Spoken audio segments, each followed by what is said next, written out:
여러분 안녕하세요. 하나님의 귀하고 복된 사랑이 넘치는 또 토요일 주말 되시기를 바랍니다. 이제 우리 함께 찬양 드리면서 하나님께 예배하도록 하겠습니다.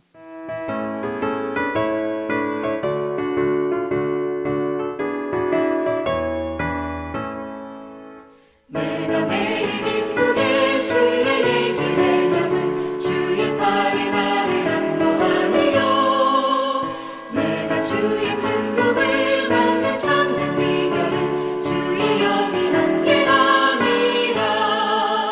성령이 계시네 할렐루야 함께하시네. 좁은 길을 걸으며 맘에 기뻐하는 것 주의 영이 함께함이라. 저는 죄에 빠져서 평안함이 없을 때 예수 십자가의 공로 힘입어 그 발 아래 엎드려 참된 평화 얻음은 주의 영이 함께함이라. 성령이 계시네 할렐루야 함께하시네. 좁은 길을 걸으며 맘에 기뻐하는 것 주의 영이 함께함이라.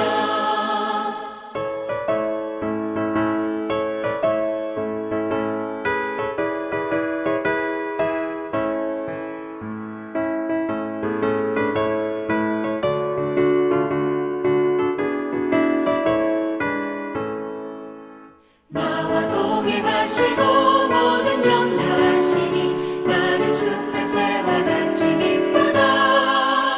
내가 기쁜 마음으로 주의 뜻을 행하는 주의 영이 함께함이라. 성령이 계시네 할렐루야 함께하시네. 좁은 길을 걸으며 맘에 기뻐하는 것 주의 영이 함께함이라. 세상 모든 욕망과 나의 모든 정욕은 십자가의 힘이 못을 받았네. 어두운 밤이 지나고 무거운 짐 벗으니 주의 영이 함께함이라. 성령이 계시네 할렐루야 함께하시네.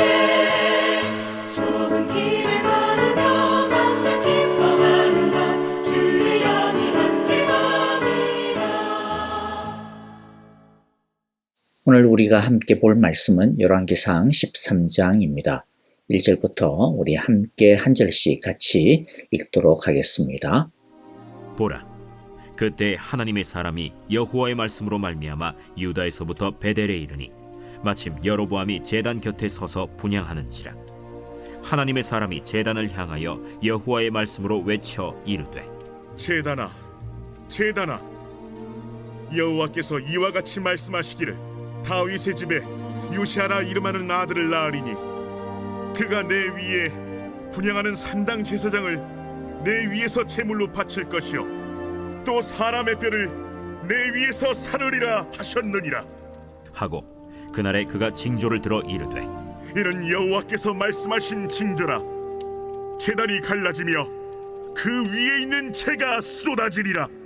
하매 여로보암 왕이 하나님의 사람이 베델에 있는 제단을 향하여 외쳐 말함을 들을 때 제단에서 손을 펴며 그를 잡으라 하더라.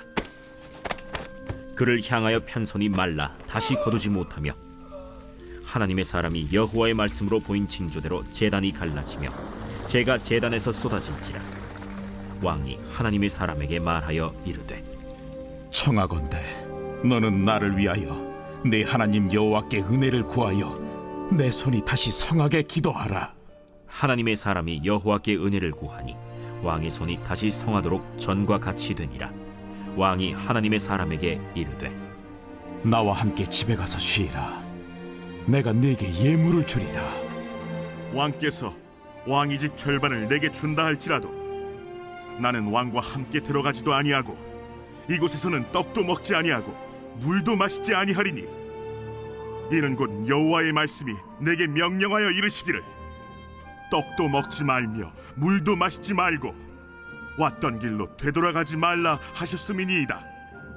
이에 다른 길로 가고 자기가 베델에 오던 길로 되돌아가지도 아니하니라. 베델에 한 늙은 선지자가 살더니 그의 아들들이 와서 이날에 하나님의 사람이 베델에서 행한 모든 일을 그에게 말하고 또 그가 왕에게 드린 말씀도 그들이 그들의 아버지에게 말한지라. 그들의 아버지가 그들에게 이르되 그가 어느 길로 가더냐? 그의 아들들이 유다에서부터 온 하나님의 사람의 간 길을 보았습니다. 그가 그의 아들들에게 이르되 나를 위하여 나귀의 안장을 지우라. 그들이 나귀의 안장을 지우니 그가 타고 하나님의 사람을 뒤따라가서 상수리 나무 아래에 앉은 것을 보고 이르되 그대가 유다에서 온 하나님의 사람이냐? 그러하다. 나와 함께 집으로 가서 떡을 먹으라. 나는 그대와 함께 돌아가지도 못하겠고 그대와 함께 들어가지도 못하겠으며 내가 이곳에서 그대와 함께 떡도 먹지 아니하고 물도 마시지 아니하리니 이는 여호와의 말씀이 내게 이르시기를 내가 거기서 떡도 먹지 말고 물도 마시지 말며 또 내가 오던 길로 되돌아가지도 말라 하셨음이로다. 나도 그대와 같은 선지자라. 천사가 여호와의 말씀으로 내게 이르기를 그를 네 집으로 데리고 돌아가서 그에게 떡을 먹이고 물을 마시게 하라 하였느니라. 이는 그 사람을 속임이라. 이에 그 사람이 그와 함께 돌아가서 그의 집에서 떡을 먹으며 물을 마시니라.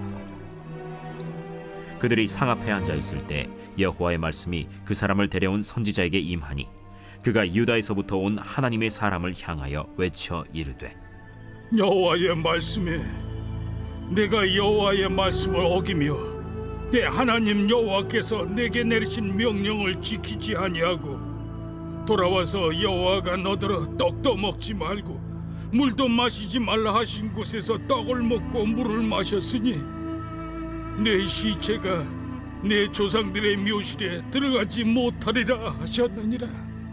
그리고 자기가 데리고 온 선지자가 떡을 먹고 물을 마신 후에 그를 위하여 나귀의 안장을 지으니라.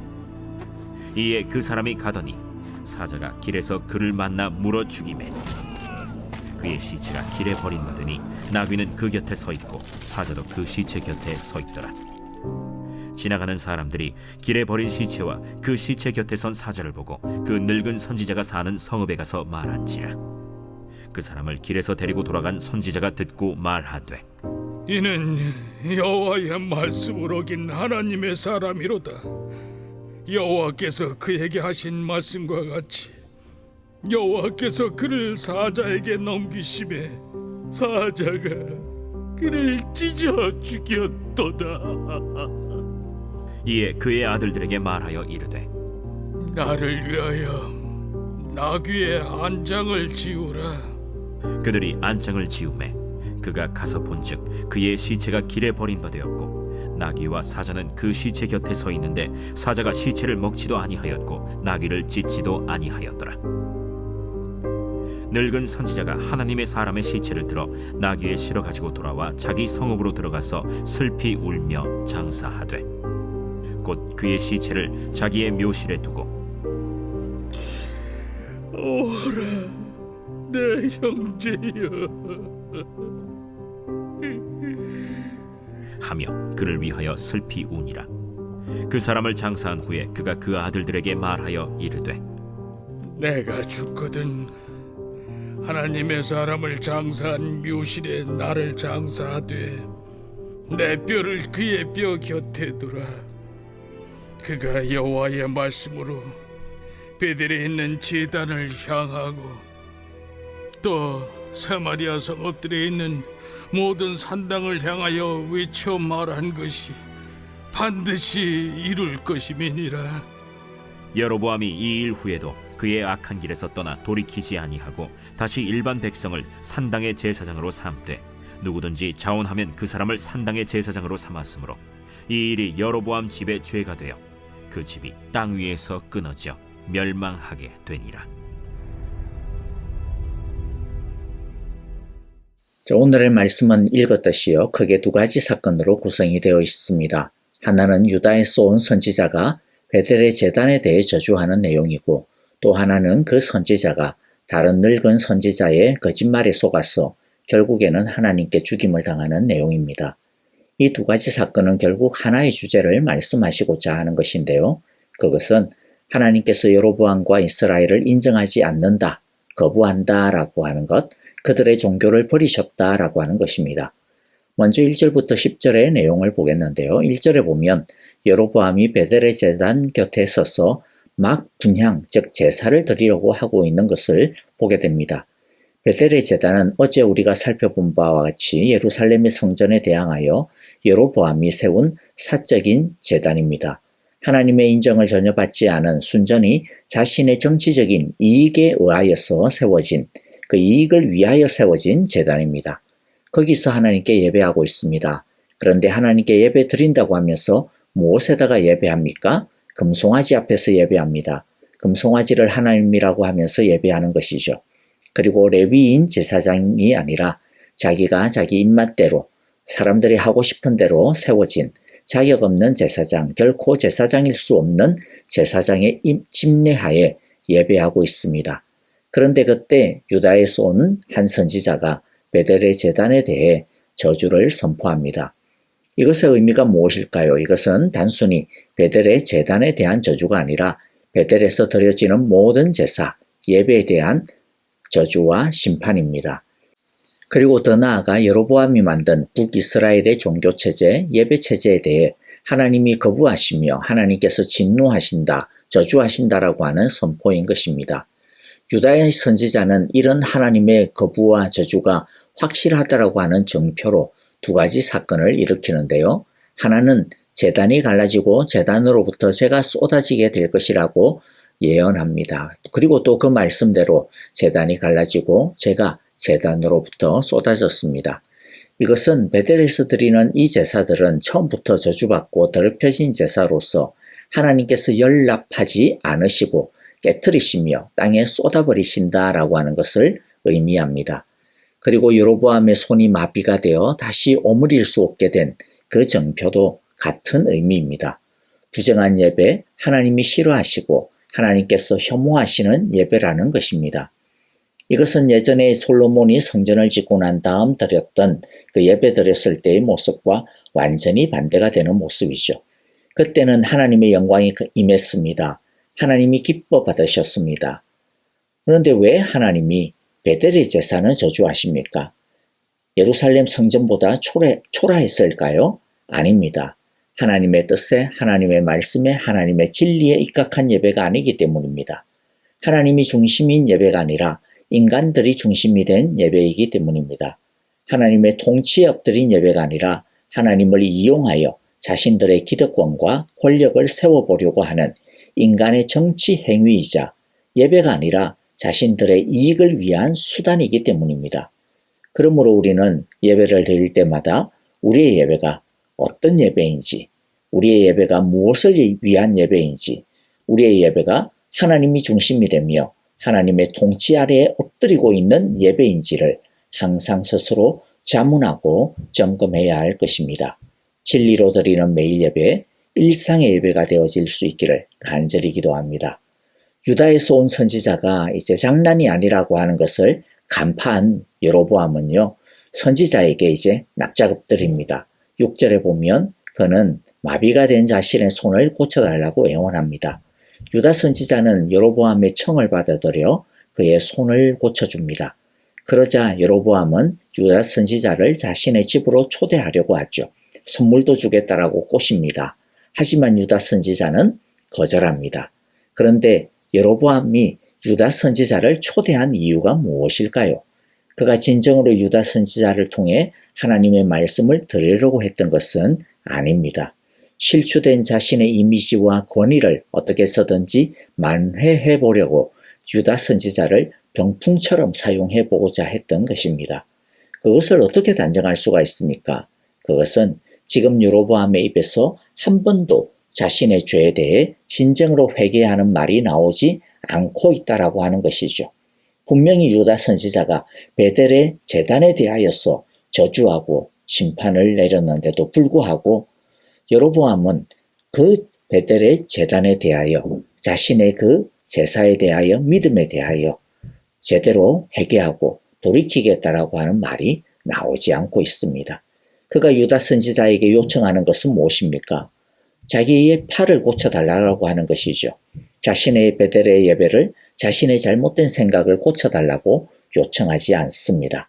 그가 신경 쓰는 것은 자기의 이미지일 뿐입니다. 유다 선지자가 여로보암의 초대를 거절한 것은 다른 순한 거절이 아니라 여로보암에 대한 하나님의 거절을 보여주는 장치인 것이죠. 여로보암이 진정으로 회개하고 베델의 제단을 자기 손으로 허물고 금송아지를 자기 손으로 때려 부수고 잘못 세워진 제사장들을 자기 손으로 전부 해임하고 예루살렘 성전으로 향하는 길을 활짝 열었더라면, 지금이라도 바꾸었더라면 기회가 아직은 살아있었을 것입니다. 하지만 여로보암은 그 마지막 기회마저도 철저하게 자기의 이익과 유익을 위한 수단으로 삼으려고 장난질 치다가 결국에는 하나님께 영원히 버림받고 말았던 것입니다. 자, 이제 11절부터 20절을 보겠는데요. 11절부터 20절은 유다에서 온 선지자의 죽음을 다루고 있습니다. 여로보암의 유혹을 물리친 유다의 선지자는 하나님의 말씀을 따라 왔던 길이 아닌 다른 길을 통해 유다로 다시 돌아가고 있었습니다.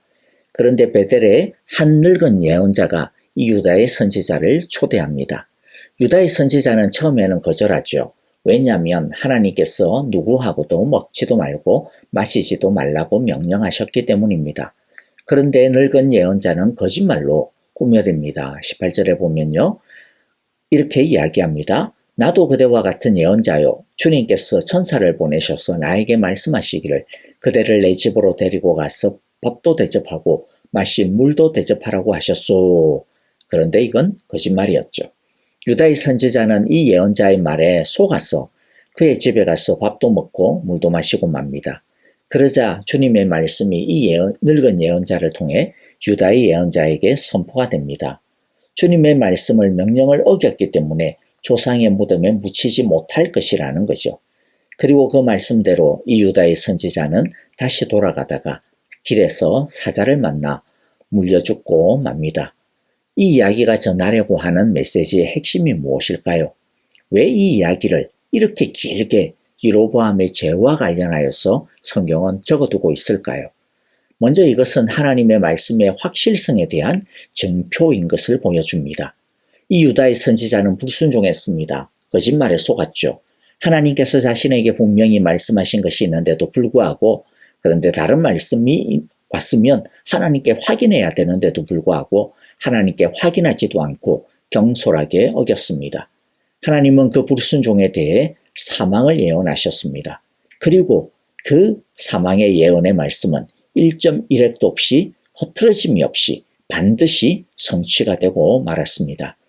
이것은 전체적으로 여로보암의 죄를 연상시킵니다. 하나님은 유다의 선지자에게 말씀하셨듯이 여로보암에게 이스라엘에게 말씀하셨습니다. 오직 하나님만을 섬기라고, 오직 하나님의 길로만 행해야 한다고 말씀하셨습니다. 그런데 여로보암은 다른 말씀에 걸려 넘어가 버리고 말았습니다.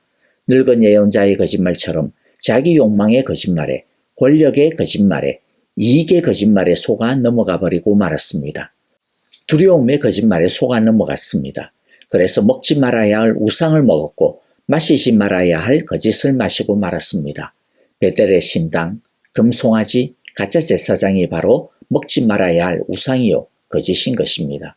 거짓을 먹고 마신 유다의 선지자가 죽은 것처럼 거짓과 우상을 먹고 마신 여로보암 역시 이 유다의 선지자가 죽은 것처럼 반드시 망하게 될 것이다 라고 하는 그 메시지가 이 비유 사건의 핵심이고 이 유다 선지자의 죽음의 메시지인 것입니다.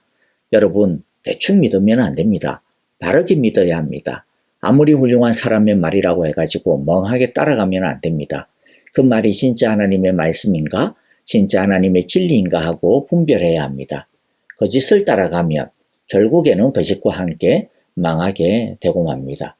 33절, 34절 마지막을 보면 이러한 분명한 경고의 예언이 반복적으로 주어졌음에도 불구하고 끝끝내 회개하지 아니하는 여로보암의 모습을 보여주고 있습니다.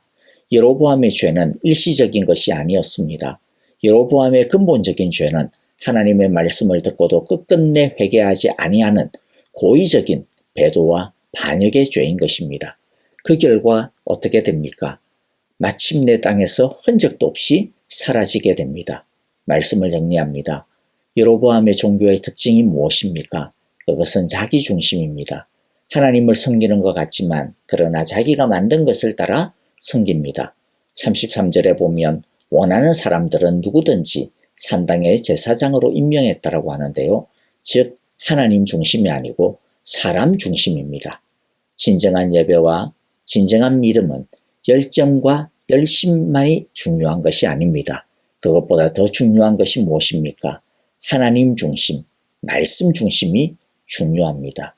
우리 모두 이것을 마음에 다시 한 번 더 깊이 깨닫고 돌아보고 회개하며 다시 우리의 중심을 바로 세우는 귀하고 복된 시간, 예배가 되었기를 간절히 기도하고 바랍니다. 아멘. 자, 오늘 우리에게 주신 말씀 마음에 새기면서 함께 기도하고요. 또 우리 교회를 놓고서도 주님, 정말로 하나님을 섬기는 하나님 중심의 우리 교회 또 예배가 되게 하소서. 내일 주일인데 예배가 되게 하소서. 우리 그렇게 기도했으면 좋겠습니다. 우리 형제자매들을 위하여 기도하고요. 또 우리 선교사님들을 위하여서도 계속해서 기도하고 또 우리 세상을 위하여 기도합니다. 특별히 우크라이나 전쟁 속히 끝나고 평화가 깃들기를 우리 기도해 주셨으면 좋겠습니다. 그리고 또 여러분들 이제 또 다음 주에 우리 감비아로 단기 선교 떠나는 팀이 있습니다. 무엇보다도 건강하게 안전하게 또 은혜 가운데 사역하고 잘 돌아올 수 있도록 기도해 주시면 감사하겠습니다. 다 함께 찬양 드리며 기도하겠습니다.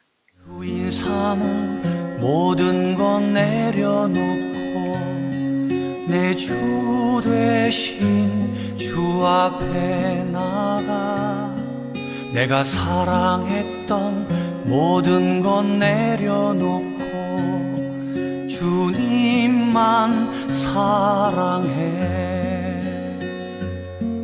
내가 주인 삼은 모든 것 내려놓고 내 주 되신 주 앞에 나가 내가 사랑했던 모든 것 내려놓고 주님만 사랑해.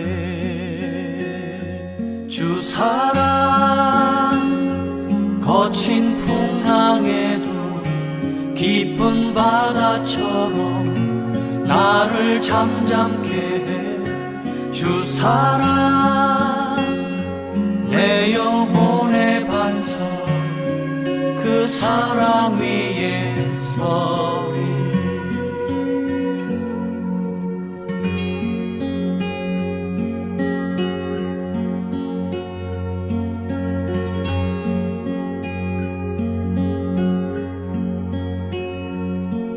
내가 주인 삼은 모든 것 내려놓고 내 주 되신 주 앞에 나가 내가 사랑했던 모든 것 내려놓고 주님만 사랑해.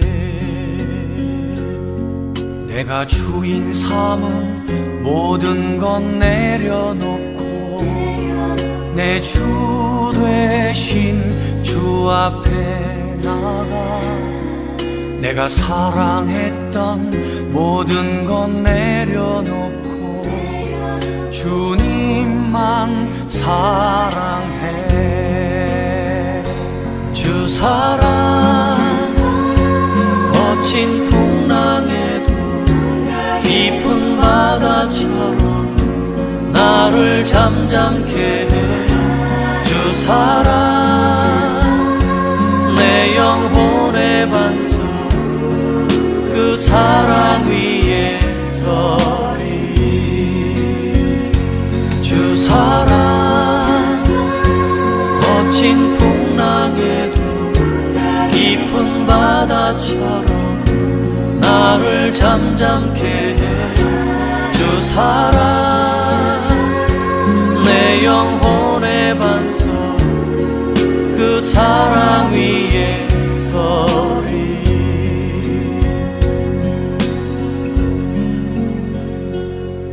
내가 주인 삼은 모든 것 내려놓고 내 주 되신 주 앞에 나가 내가 사랑했던 모든 것 내려놓고 주님만 사랑해. 내가 사랑했던 모든 것 내려놓고 주님만 사랑해. 주님만 사랑해. 주님만 사랑해.